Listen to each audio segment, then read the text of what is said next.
Bridget Harper tightened her grip on the closing sale sign in her hands, her heart sinking as she stared at the beloved bookstore she had spent years building. Harper's Books was more than just a business to her, it was her life, her dream, her legacy. And now it was slipping through her fingers. The landlord had given her 30 days to vacate unless she could come up with an impossible sum to buy the building. She had tried everything: loans, investors, even crowdfunding, but nothing had been enough. Today, she had no choice but to put up the sign and start selling off the books that had meant everything to her. "Excuse me, are you the owner?" Bridget turned, expecting another bargain hunter hoping to pick apart the remains of her dream. Instead, she found herself staring up at a man who looked entirely out of place in her cozy little shop. He was tall, broad-shouldered, and devastatingly handsome, with dark hair neatly styled and an expensive-looking watch gleaming on his wrist. His sharp gray eyes studied her with an intensity that made her pulse quicken. "I am," she said cautiously. "Can I help you?" "I'm Gabriel Lancaster," he said, his voice smooth and commanding. "I heard this place is closing and I wanted to see it for myself." Bridget frowned. His name sounded vaguely familiar, but she couldn't place it. "Are you a book lover?" His lips twitched as if the question amused him, something like that. She sighed, exhaustion settling in. "Well, you're a little late. I'm putting up the sale sign today." Gabriel glanced around the bookstore, his expression unreadable. "Why is it closing?" Bridget folded her arms, not sure why she was explaining herself to a stranger. "The landlord is selling the building and I can't afford to buy it, simple as that." Gabriel's gaze flicked toward the shelves, the cozy reading nook by the window, the handwritten recommendations tucked into books. "Seems like a shame," he murmured. Bridget let out a bitter laugh. "Tell me about it." Something about her frustration seemed to intrigue him. He studied her for a long moment before asking, "If money weren't an issue, would you fight to keep it open?" Her heart clenched. "Of course," she said without hesitation. "I love this place, there's nothing else like it." Gabriel nodded as if he had made a decision. "I'll buy it." Bridget blinked, convinced she had misheard him. "What?" "I'll buy the building," he repeated, his tone matter-of-fact.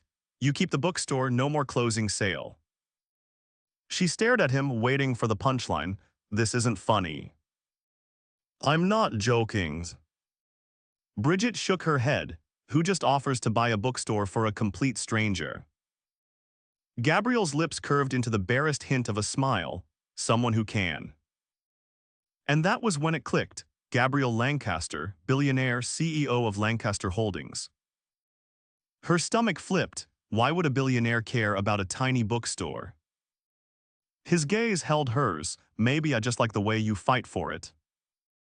Heat rushed to her cheeks. She had no idea what to say to that. "Think about it," he said, slipping a business card into her hand.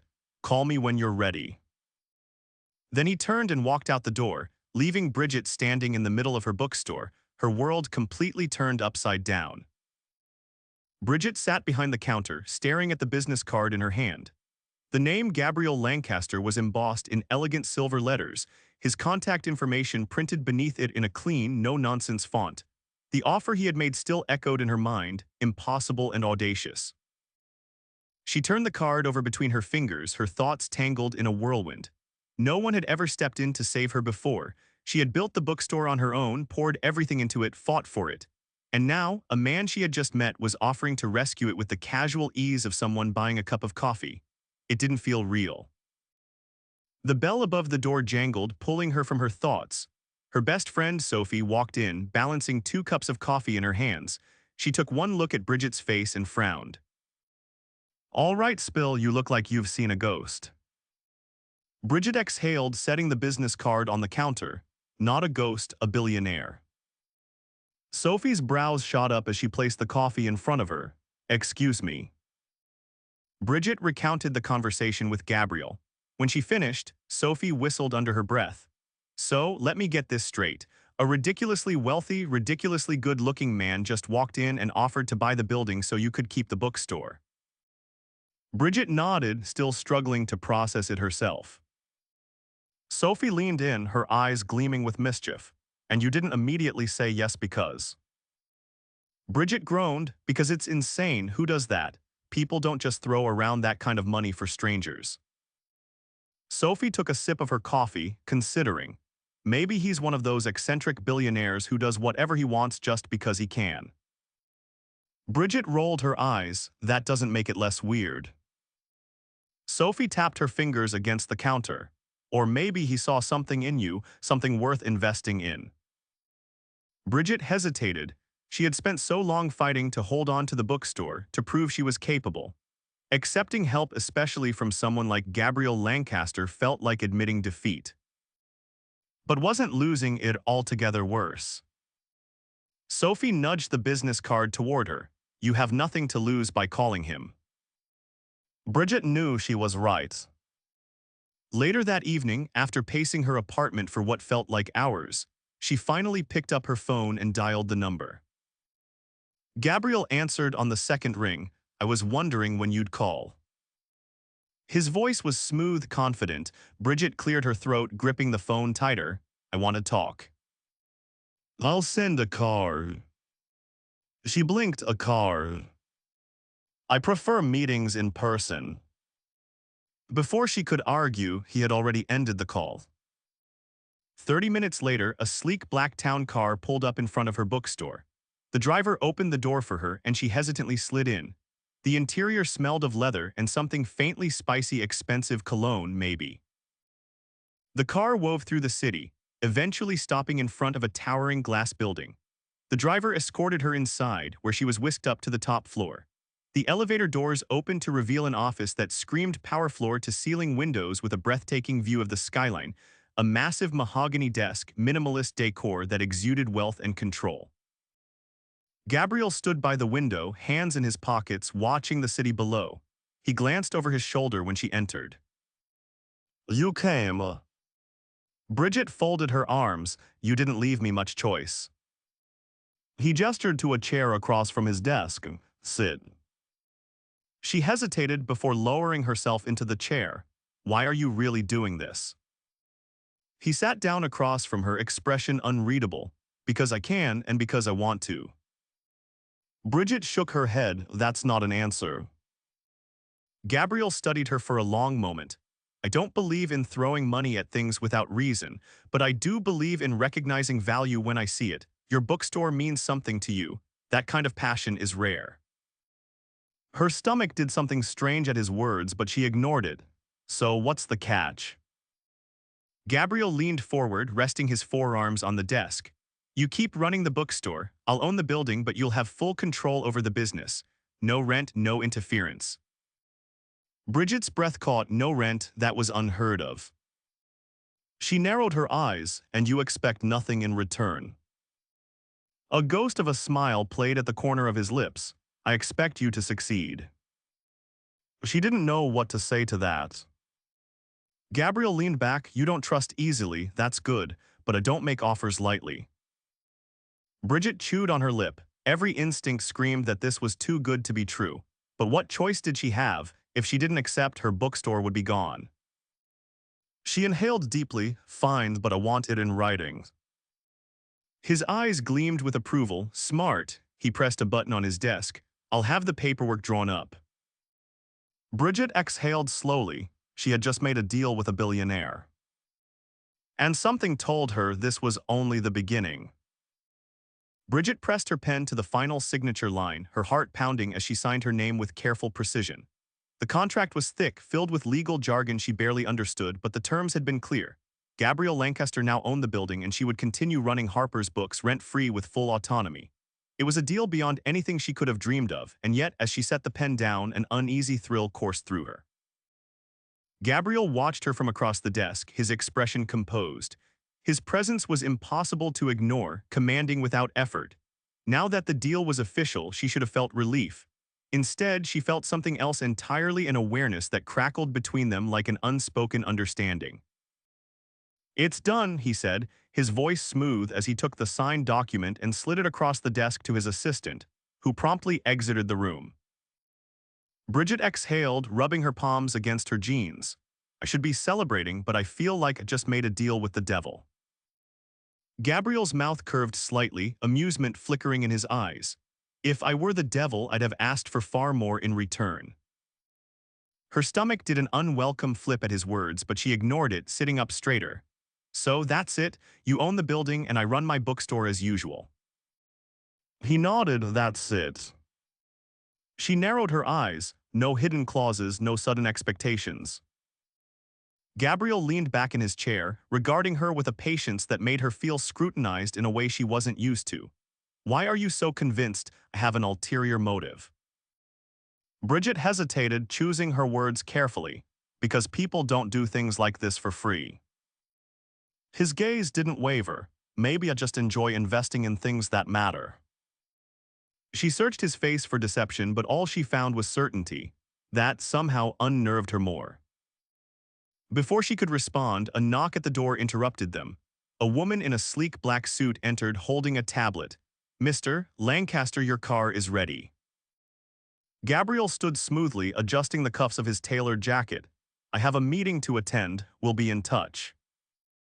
Bridget rose as well, feeling oddly unmoored. "Right, well, thank you for this." His gaze lingered on her for a beat longer than necessary. "Don't make me regret it." With that, he was gone, leaving her standing in the middle of his office, holding a contract that had just changed her life.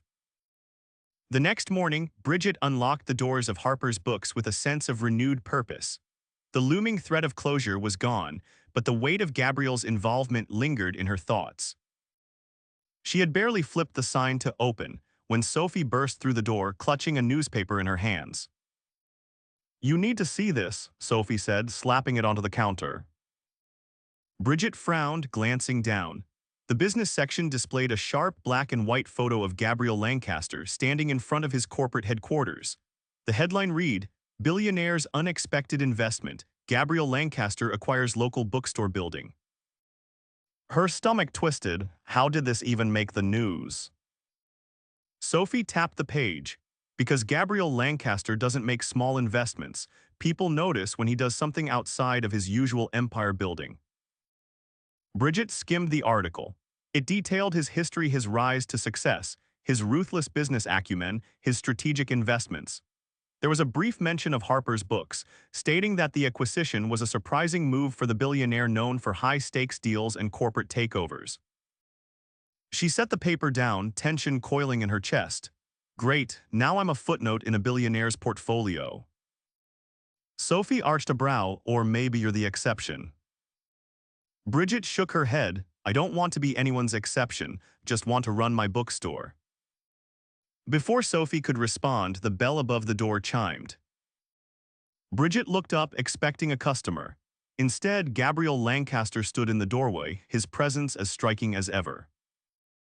A ripple of awareness passed through her. The newspaper article flashed in her mind. Gabriel's gaze swept over the store before settling on her. "We need to talk."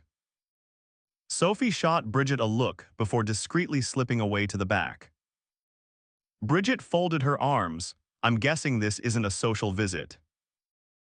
Gabriel stepped closer, his expression unreadable. "I assume you've seen the article." She gestured to the newspaper on the counter. "Hard to miss." His jaw tightened slightly. "I didn't intend for this to become public so quickly. The press follows my moves closely." Bridget exhaled, frustration prickling at her. "And now my bookstore is a media talking point." His gaze held hers. "It will pass." She wasn't sure she believed that. Gabriel studied her for a moment, then said, "I came to make sure you're handling the attention." Bridget blinked. Of all the things she expected, concern wasn't one of them. "I can manage," she said, lifting her chin. Something in his expression shifted, approval perhaps. "Good." She hesitated before asking, "Why do you care?" Gabriel's lips parted slightly, as if he was about to say something, but then he simply said, "I don't make careless investments." The words sent an odd shiver through her. Before she could respond, he reached into his pocket, pulling out a sleek black card. "If the media becomes a problem, call this number. My team will handle it." Bridget stared at the card, then at him. "You have a team for handling media problems." He arched a brow. "I have a team for everything." She hesitated before taking the card, her fingers brushing his. A jolt of something electric shot through her. Gabriel didn't react, but his eyes darkened slightly. Then, as abruptly as he had arrived, he turned and walked out the door. Bridget exhaled, gripping the card in her hand. She had made a deal with a billionaire to save her bookstore. But what she hadn't realized was that she might have just stepped into a world far more complicated than she had ever anticipated. Bridget had barely had time to process Gabriel's unexpected visit before the consequences of his involvement began to unfold. The very next morning, a line of customers stretched down the block, eager to see the bookstore that had captured a billionaire's attention. Some were genuine book lovers, others were simply curious about the man behind the headlines. She worked tirelessly, ringing up sales and answering questions while trying to ignore the not-so-subtle whispers about Gabriel's motives. Every time the door chimed, she half expected him to walk in again, his presence as undeniable as it was unsettling. But he didn't, at least not right away. 3 days later, just as she was closing up, the sound of an expensive engine humming outside made her glance up from the register. A sleek black car was parked at the curb, and the back door opened to reveal Gabriel stepping out, his tailored suit pristine despite the late hour. Her pulse quickened against her will. He entered the store with the same quiet confidence that always seemed to command attention. "Busy night," he remarked, glancing at the half-empty shelves. Bridget wiped her hands on a cloth, pretending his presence didn't affect her. "Busier than usual. Apparently having a billionaire attached to your bookstore is good for business." His gaze flickered with something unreadable. "Told you the attention would pass." She crossed her arms. "That's easy for you to say, you're used to it." He studied her for a moment before stepping closer, his presence suddenly more personal, less businesslike. "And you're not." She shook her head. "I just wanted to run my store. Now people come in hoping to catch a glimpse of you, not my books."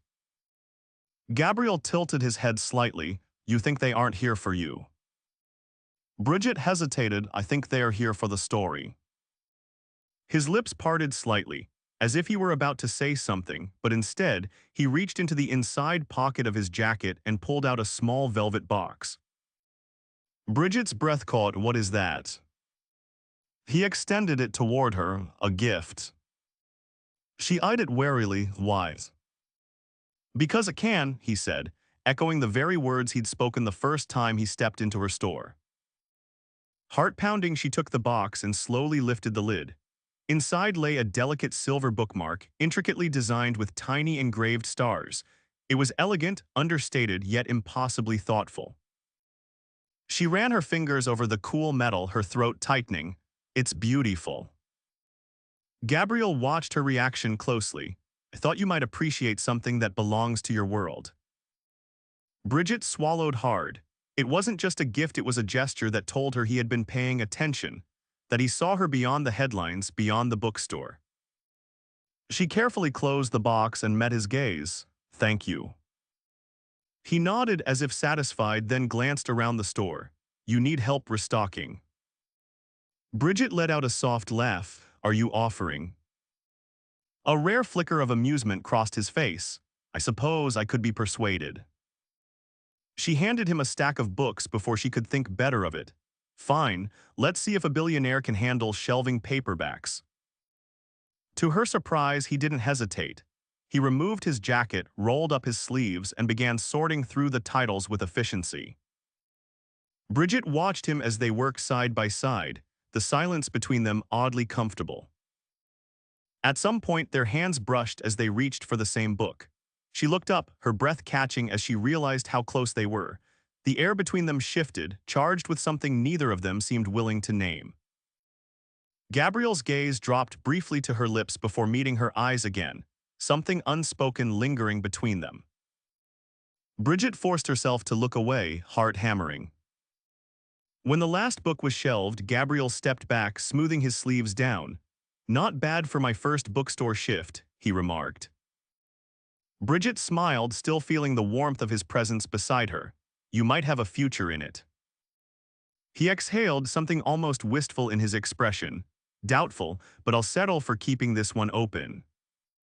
The word sent another ripple through her. Gabriel checked his watch. I should go. Bridget nodded, though she wasn't sure she wanted him to leave. Thanks for the help and the bookmark.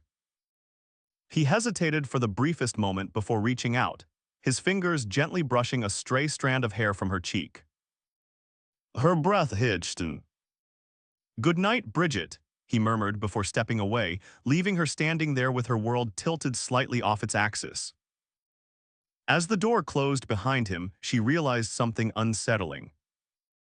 She had never expected Gabriel Lancaster to change her life. And she had never expected to fall for him. Bridget had spent the entire next day trying to push Gabriel out of her mind, but the weight of his presence lingered in the quiet corners of the bookstore. The silver bookmark sat on her desk, an undeniable reminder of the moment they had shared. It wasn't just the gift itself, it was the meaning behind it. A billionaire like Gabriel Lancaster didn't do things without purpose, and that realization left her tangled in emotions she wasn't ready to name. By late afternoon, she had resigned herself to distraction. The bookstore had been bustling, customers filtering in and out, some genuinely eager for new reads while others whispered about her connection to Gabriel. She drowned herself in work, organizing displays, chatting with regulars, and making sure the store felt like home despite the sudden shift in attention. But just as she was shelving a new shipment of novels, the door opened and a hush fell over the store. Bridget didn't have to turn around to know who had entered. The shift in energy was unmistakable. Gabriel. She straightened her posture, forcing herself to appear casual as she finished placing the last book on the shelf. Then slowly she turned to face him. He was dressed in a dark charcoal suit today, his presence just as commanding as ever. But there was something different in his expression, a quiet determination that sent a ripple of anticipation through her. Before she could greet him, he gestured toward the door, and she realized the store had emptied. His security team had discreetly handled the lingering customers, leaving them alone in the quiet space. Bridget folded her arms, tilting her head slightly. I wasn't aware we were closing early today. Gabriel's lips curved slightly, his gaze unwavering. I needed to talk to you without an audience. She exhaled, setting down the final book. Let me guess, more press coverage.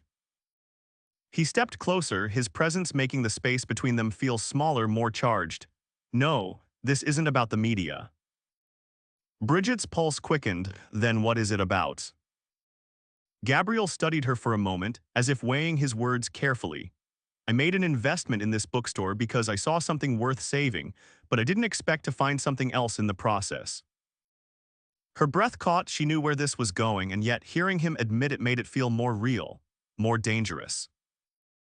She shook her head, attempting to keep her defenses up. Gabriel.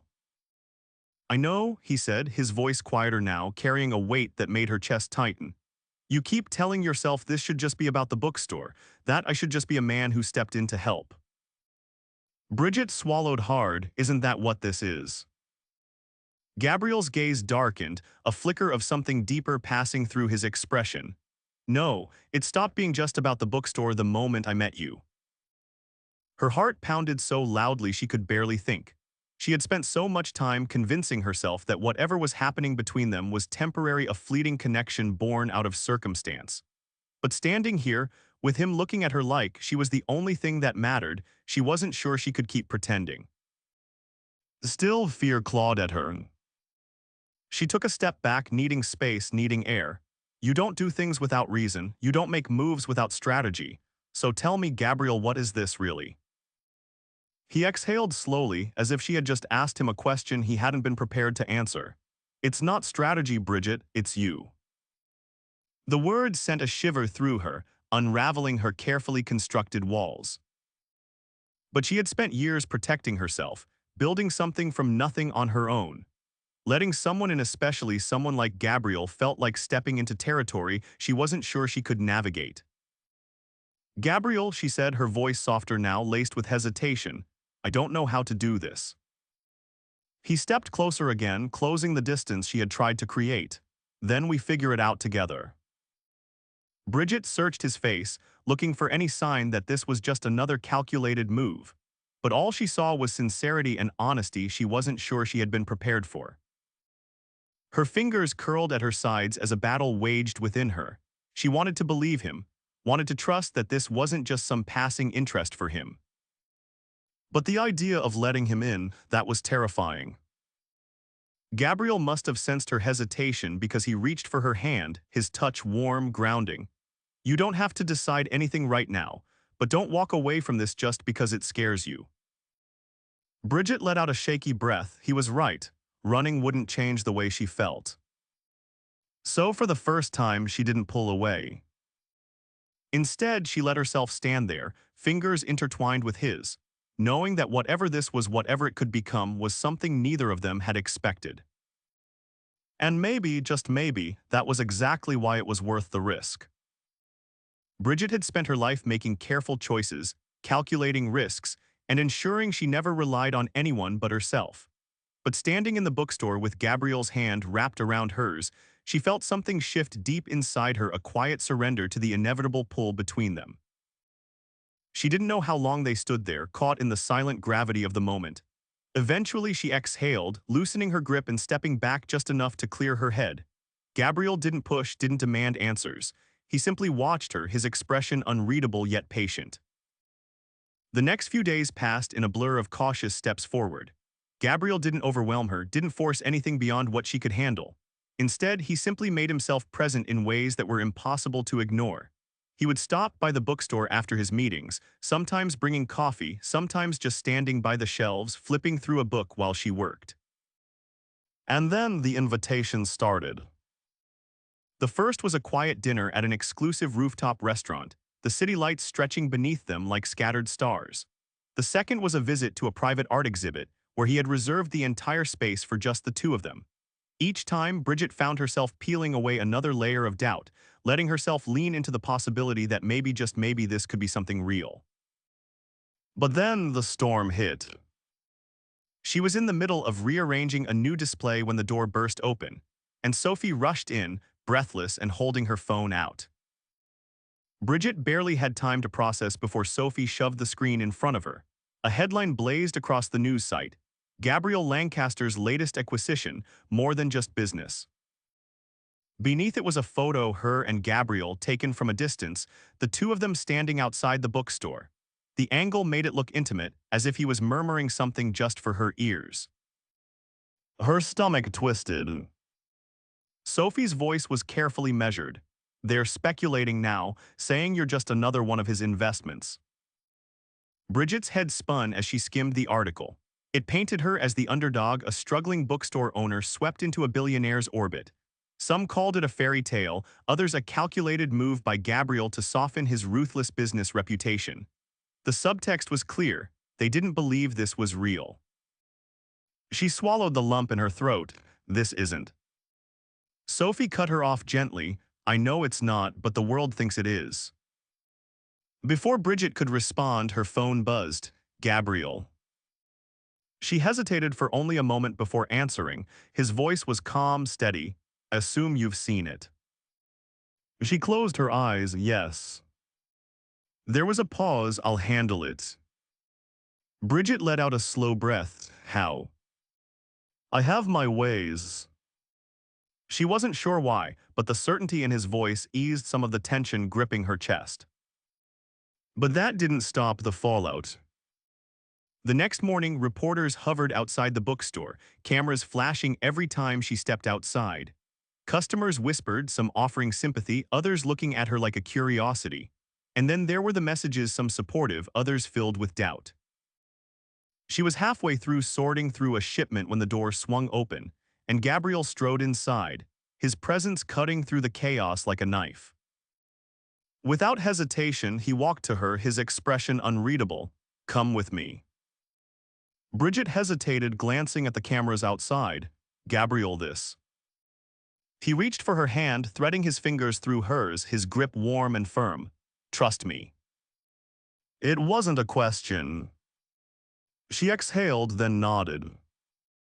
He led her outside, straight into the storm of flashing lights and shouted questions. But instead of ignoring them, he stopped, turning to face the cameras. And then, in a voice steady and commanding, he said, I know what you're all thinking, that this is another business move, that I'm using her. But let me make something clear: Bridget Harper is not a business acquisition. She is not a strategy. She is the woman I'm in love with, and if any of you doubt that, then you don't know me at all." A stunned silence followed. Bridget's breath caught. He hadn't told her how he felt before, not in words. But now, standing in front of the entire world, he had said it in the most undeniable way possible. Her heart pounded as he turned to her, his eyes searching hers. "Bridget." She didn't hesitate. Stepping forward, she reached up, cupping his face as she kissed him right there, in front of the cameras, in front of the world. When they finally pulled apart, Gabriel's lips curved into something soft, something real. "So, I take it you're not running." She smiled, breathless. "Not a chance."